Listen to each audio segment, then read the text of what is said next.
নমস্কার বন্ধুরা, আপনাদের সঙ্গে আমি ঋষিকেশ ঋষিকেশ ব্যানার্জি জার্নালিস্ট এই চ্যানেলে আপনাদেরকে স্বাগত। প্রত্যেক দিনের মতো আজকেও অনেক খবর দেব।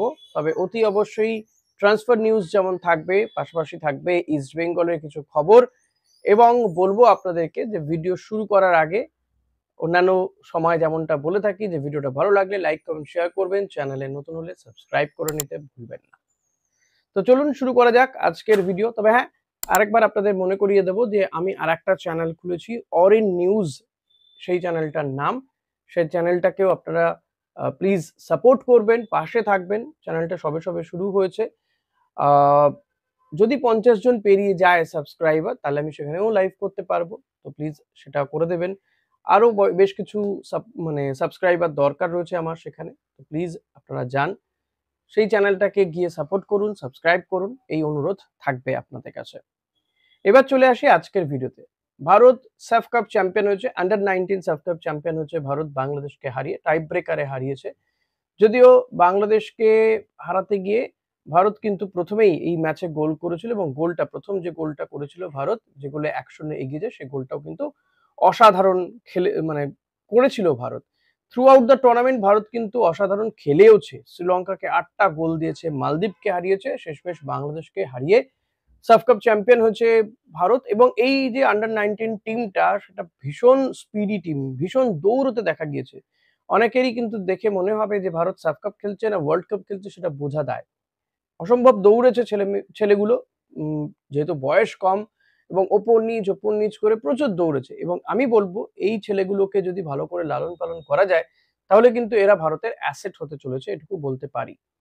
এবং আমি তো চাইবো যে এই টিমটা থেকে কয়েকজনকে যদি ইন্ডিয়া টিমে এই মুহূর্তে সিনিয়র টিমে সুযোগ দেওয়া যেত তাহলে বোধহয় ভালো হতো। তারা একটা এই গ্রুমিং প্রসিডিওরটার মধ্যে থাকতে পারত।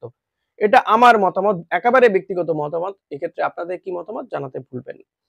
আরেকটা বিষয় জানাবো যে কলকাতায় ইতিমধ্যেই ভারতীয় দলের শিবির শুরু হয়ে গিয়েছে। মানালো মার্কুয়েজ খুব সম্ভবত এই হংকং ম্যাচের পরে তিনি হয়তো ভারতীয় দল থেকে তিনি যে কোচিং করাচ্ছেন সেখান থেকে তিনি পদত্যাগ করবেন।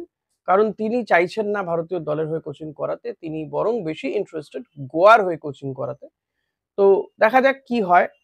এবং যেহেতু ভারতীয় আ যে বোর্ড ফুটবল ফেডারেশন সেটা এখন কার্যকারিতা তাদের নেই, সুপ্রিম কোর্টের নির্দেশে একটা ডামাডোলের মধ্যে রয়েছে। সে কারণেই তিনি আর এই বিষয়টাতে এগোতে চাইছেন না। কারণ তিনি মনে করছেন যে আর কোন লক্ষ্য নেই, মিশন নেই। যে মিশন 2047 ধরা হচ্ছিল সেটা বোধহয় ২০ বাও জলে চলে গিয়েছে। এবং তার থেকে আমি বলব যে উনি অনেক বেশি ইন্টারেস্টেড এই এফসি গোয়ার কোচিং করানোর জন্য। এবার দেখুন যে বললাম যে ভারতীয় দলের ক্যাম্প চলছে বা শিবির শুরু হয়েছে কলকাতাতে। ফলত দেশের বিভিন্ন প্রান্তের প্লেয়াররাই এখন কলকাতাতে। এটা কিন্তু ইস্ট বেঙ্গলের কাছে বড় সুযোগ। কারণ ইস্ট বেঙ্গল এবার তারা যে প্লেয়ার চুজ করছে সেক্ষেত্রে দেখা যাচ্ছে যেমন বিদেশিদের পাশাপাশি প্রচুর ভারতীয় ফুটবলারকেও তারা রিক্রুট করবে এবং ডোমেস্টিক প্লেয়ার কিছু অদল-বদল হবে, কিছু প্লেয়ারকে ছেড়ে দেওয়া হবে, কিছু নতুন প্লেয়ারকে নেওয়া হবে। এক্ষেত্রে ইস্ট বেঙ্গলে যেটা রিকোয়ারমেন্ট রয়েছে এটা মাথায় রাখবেন, বিদেশি হোক বা স্বদেশী বা ডোমেস্টিক প্লেয়ার, ইস্ট বেঙ্গল কিন্তু তাদের যে পজিশনের রিকোয়ারমেন্ট যেমন সেই অনুযায়ী তারা প্লেয়ার চুজ করছে, অন্তত সেই পজিশনে প্লেয়ার চুজ করতে চাইছে। বিদেশিদের মধ্যে ইতিমধ্যে আপনাদেরকে বলেছি যে মিগুয়েল ফিগুয়েরো এবং এই মোহাম্মদ রশিদ অলমোস্ট কনফার্ম ধরে নিয়ে এগোনো যেতে পারে যদি না বড় কোনো অঘটন ঘটে।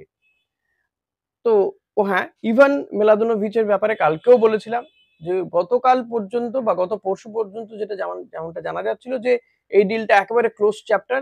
বাট এখনো বলবো যে এখনো কিছু ক্ষীণ আশা রয়েছে। একেবারে ক্লোজ চ্যাপ্টার নয় কিন্তু। এর দুটো তিনটে কারণ রয়েছে। এক, এই ইভানের চুক্তি রয়েছে অক্টোবর পর্যন্ত। অক্টোবরের আগে তাকে ছাড়া যাবে না। কিন্তু ইস্টবেঙ্গল চাইছে যদি ট্রান্সফার ফি দিয়ে হলেও তাকে আনা যায়, সেক্ষেত্রে টাকার অঙ্কটা যদি একটু বাড়েও তাতেও কোনো অসুবিধা নেই তাকে মরিয়া আনতে। বিকজ কি অস্কারের এটা পছন্দ এই প্লেয়ারটিকে। এবং ইভানের যে ট্র্যাক রেকর্ড সেটাকে মাথায় রেখেই কিন্তু এই সেন্টার ব্যাককে আনতে এতটা তৎপর বা এতটা জোর জবরদস্তি করছে বা মরিয়া ভাব দেখাচ্ছে ইস্টবেঙ্গল। আর একটা বিষয়, যেহেতু এবার ডুরান্ড কাপ, ফেড কাপ হবে ফলত আইএসএল কিছুটা পিছিয়ে দেওয়া হচ্ছে। ১৪ তারিখের পরিবর্তে ২৪শে সেপ্টেম্বর শুরু হতে পারে আইএসএল। ফলত আইএসএল যদি এই ইভানকে অক্টোবরের পরেও পাওয়া যায় বা অক্টোবরেও পাওয়া যায় তাহলেও খুব একটা খেলা হয়ে যাবে এমনটা নয়, খুব বেশি ম্যাচ হয়তো হয়ে যাবে না। হয়তো এটা ইস্টবেঙ্গলের কাছে একটা পড়ে পাওয়া 14 আনার মতন হতে চলেছে। এবং ইস্টবেঙ্গল দেখছে যাকে যদি কোনোভাবে এই ইভানকে নিয়ে আসা যায় সেই চেষ্টা তারা সর্বতভাবে করছে। দেখুন এটা কিন্তু মাথায় রাখতে হবে যে ইভানের চুক্তিটা যে হলো না, যে এখনো পর্যন্ত তো বলবো যে হয়নি। হওয়া হতে কিন্তু হলো না। সেটার কারণ কিন্তু ইস্টবেঙ্গল টিম ম্যানেজমেন্ট নয়। সেটার অনেক বেশি দায় ইভানের যারা আ এজেন্ট রয়েছে তাদের অপেশাদারিত্ব মনোভাবের জন্যই হয়নি গোটা বিষয়টি। তো ইস্টবেঙ্গল তারপরেও চাইছে যে যাতে এই ইভানকে আনা যায়। মোহাম্মদ রশিদ তিনি কনফার্ম হয়ে গিয়েছেন। এবার ইস্টবেঙ্গল চাইছে এই মুহূর্তে ইস্টবেঙ্গলের যেটা ঘরোয়া কথা তারা এই মুহূর্তে মরিয়া অন্তত ২ জন যে ৩ জন ভারতীয় প্লেয়ারের দিকে তাদের এই মুহূর্তে টার্গেট রয়েছে অভিষেক টেকচাম সিং, মেহতাব, রাহুল বেকে। এদের মধ্যে অন্তত ২ জনকে ইস্টবেঙ্গল সাইন করাতে চাইছে। আর এই ৩ জনই দেখুন এই মুহূর্তে কলকাতায় রয়েছে। তো ব্যক্তিগত স্তরেও তাদের সঙ্গে কথা বলার একটা স্কোপ ইস্টবেঙ্গলের সামনে রয়েছে। এখন দেখা যাক যে ইস্টবেঙ্গলের কোনো কর্মকর্তা বা কেউ তারা তাদের সঙ্গে যোগাযোগ করেন কিনা বা আদৌ করতে পারেন কিনা। বিকজ কি তারা ভারতীয় দলের ক্যাম্পে রয়েছে তাদের সঙ্গে সেটা করতে আলোচনা করতে অ্যালাউ করা হয় কিনা সেটাও একটা বড় বিষয়। তবে আমার মনে হয় না যে এটাতে খুব বেশি সমস্যা হতে পারে বা সমস্যা হতে পারে। ব্যক্তিগত স্তরে গিয়ে তাদেরকে কিন্তু কথা বলা যেতে পারে। কারণ এর মধ্যে ২ জন প্লেয়ার কিন্তু ইস্টবেঙ্গলের প্রাক্তন। ইস্টবেঙ্গলে খেলে গিয়েছেন মেহতাব সিং এবং রাহুল বেকে। রাহুল বেকে ৩৪ বছর বয়স, রাইট ব্যাক খেলতে পারে, সেন্টার ব্যাকেও খেলতে পারে। মেহতাব সেন্টার ব্যাকের প্লেয়ার। আর অভিষেক টেকচাম সিং সেও ডিফেন্সেরই প্লেয়ার। তো ইস্টবেঙ্গলের যে মূল সমস্যা গত বছরও দেখা গিয়েছে ডিফেন্স এবং বিশেষ করে ২ টো ব্যাক। এই ২ টো ব্যাকের প্লেয়ারের খোঁজে কিন্তু ইস্টবেঙ্গল রয়েছে। আর যদি এমন হয় যে দেখা যায় যে ইস্টবেঙ্গল তেমন হলে যে ভারতীয় ডিফেন্ডারকে নিয়েই কিন্তু ইস্টবেঙ্গল অল আউট যেতে পারে। একেবারে বিদেশি ফরওয়ার্ডের প্লেয়ারদেরকে নিয়ে কোনো ম্যাচে যদি এমনটাও হয়, সে কারণেই কিন্তু ইস্টবেঙ্গল চাইছে যাতে রিজার্ভ বেঞ্চের স্ট্রেংথটা বাড়ানো যায়। আরো বেশি করে ভারতের ডিফেন্সের প্লেয়ার নেওয়া যেতে পারে সেই চেষ্টাই কিন্তু ইস্টবেঙ্গল কর্মকর্তারা বা টিম ম্যানেজমেন্ট তারা ভাবছে। সেই কারণে কিন্তু তাদের এই র‍্যাডারে এই ৩ টে প্লেয়ার রয়েছে এবং তারা অন্তত এই ৩ জনের থেকে ২ জনকে সাইন করাতে চাইছে। হ্যাঁ, এটা ঠিক অভিষেক বা মেহতাবকে আনতে গেলে বিপুল পরিমাণ টাকা গুনতে হবে। ট্রান্সফার ফি দিতে হচ্ছে কারণ অভিষেকের জন্য প্রচুর টাকা ধার্য করছে পাঞ্জাব। তো ইস্টবেঙ্গল দেখছে এটাকে যতটা নেগোসিয়েশন করা যায় মেহতাবের ক্ষেত্রেও তাই। এখন মেহতাবের ক্ষেত্রে যেটা মূল বিষয় মেহতাব অনেক বেশি করে ঝুঁকে রয়েছে মোহনবাগানের দিকে। এখন সেটাই ইস্টবেঙ্গল চাইছে যে সেটাকে কোনোভাবে ক্র্যাক করে মোহনবাগানের থেকে এই শিবিরে যদি আনা যায় তাহলে। কোনোভাবে বুঝিয়ে সুঝিয়ে বা কিছুভাবে স্যালারি যদি ভালো দিয়েই হোক, যাই করে হোক, সেটা ইস্টবেঙ্গল মরিয়াভাবে চাইছে এই ৩ জনের মধ্যে অন্তত ২ জনকে। এর পাশাপাশি বলবো যেটা যে ইস্টবেঙ্গল শিবির যখন এই বিষয়গুলো নিয়ে ভাবছে, আপনার আ আপনাদের অনেকেই আমাকে জিজ্ঞেস করছিলেন যে নোয়া সাদুই কিংবা এই কর্নার শিল্ড এদের কি হলো? এদের ব্যাপারে তো আর কিছু শোনা যাচ্ছে না। দেখুন কর্নার শিল্ডের ব্যাপারে বলব, কর্নার শিল্ড কিন্তু এখনো পর্যন্ত কারোকে কথা দেয়নি। সে চেন্নাইয়ের প্লেয়ার ছিল। চেন্নাইয়ের সঙ্গেও ডিল তিনি কি করছেন, বাড়াচ্ছেন কিনা তার চুক্তি সে সমস্ত সেই ব্যাপারে যেন তিনি কথা দেয়নি। তেমন ইস্টবেঙ্গলের সঙ্গে একটা কথাবার্তা তার হয়েছিল। কর্নার শিল্ড যদি আসতেন, এই প্লেয়ারটি যদি ইস্টবেঙ্গলে থাকতেন নিঃসন্দেহে বা আনা যেত তাহলে নিঃসন্দেহে ইস্টবেঙ্গলের শক্তি আরো বাড়তো।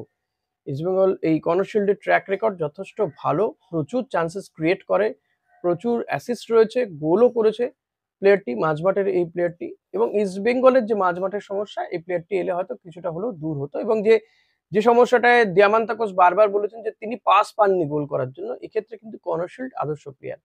এখন যেটা পজিশনে এসে দাঁড়িয়েছে ইস্টবেঙ্গল মাঝমাঠের ২ জন প্লেয়ারকে অলরেডি বুক করে ফেলেছে। ১ অ্যাটাকিং মিডিও মিগুয়েল, ২ ডিফেন্সিভ মিডফিল্ডার এই মোহাম্মদ রশিদ। এখন এরপরেও কি কর্নার শিল্ডকে আনা হবে? দেখুন বাস্তব দেখলে হয়তো কর্নার শিল্ডকে আর আনার জায়গা নেই। কারণ ইস্টবেঙ্গল যদি মনে করে যে দিয়ামান্তাকোসের সঙ্গে আরেকজন জেনুইন স্ট্রাইকারকে রাখবে, বা তাহলে হয়তো অন্য কোনো স্ট্রাইকারের প্রতি তাদের ঝোঁক রয়েছে যে স্ট্রাইকারদের সঙ্গে তাদের কথাবার্তা হচ্ছে, গোস্তাবো বা অন্য কোনো। তাদের কাউকে আনতে পারে বা এমন হতে পারে যে কর্নার শিল্ডকে সেকেন্ড স্ট্রাইকার হিসেবে ব্যবহার করা হলো, সেটাও হতে পারে। তবে কর্নার শিল্ডের সঙ্গে আর তেমনভাবে কোনো কথাবার্তা এগোয়নি বা কর্ণশীল কাউকে কোনো কথা দিয়েছে বলে সেটাও কিন্তু জানা যায়নি শেষ পাওয়া খবর পর্যন্ত। তবে ইস্টবেঙ্গলের এই যে মাঝমাঠটা, এই মাঝমাঠটায় যদি মাদি তালাল থেকেও যায়, এমনটা হতে পারে যে হিজাজি বা মাদি তালালকে হয়তো রেখে দেওয়া হলো ডি-রেজিস্টার করে, যবে তারা ফিরবে তবে হয়তো অন্য কোনোভাবে তাদেরকে ব্যবহার করা হতে পারে। এদের নিয়ে কি করা হবে এখনো ইস্টবেঙ্গল কনফিউশনের মধ্যে রয়েছে। হিজাজি বা মাদিকে নিয়ে তারা ইনফ্যাক্ট কিছু ভাবতেও চাইছে না। কারণ দিয়ামান্তাকোসকে ছেড়ে দেবে ভাবছিল, কিন্তু দিয়ামান্তাকোসকে ছাড়তে গেলে যে বিপুল পরিমাণ আর্থিক ক্ষতি হবে ইস্টবেঙ্গলের, সেটা ইস্টবেঙ্গল চাইছে না এই মুহূর্তে বহন করতে। তারা বরং সেই টাকাটা ঘরোয়া বা দেশীয় প্লেয়ারদেরকে নেওয়ার ক্ষেত্রে খরচা করতে চাইছে।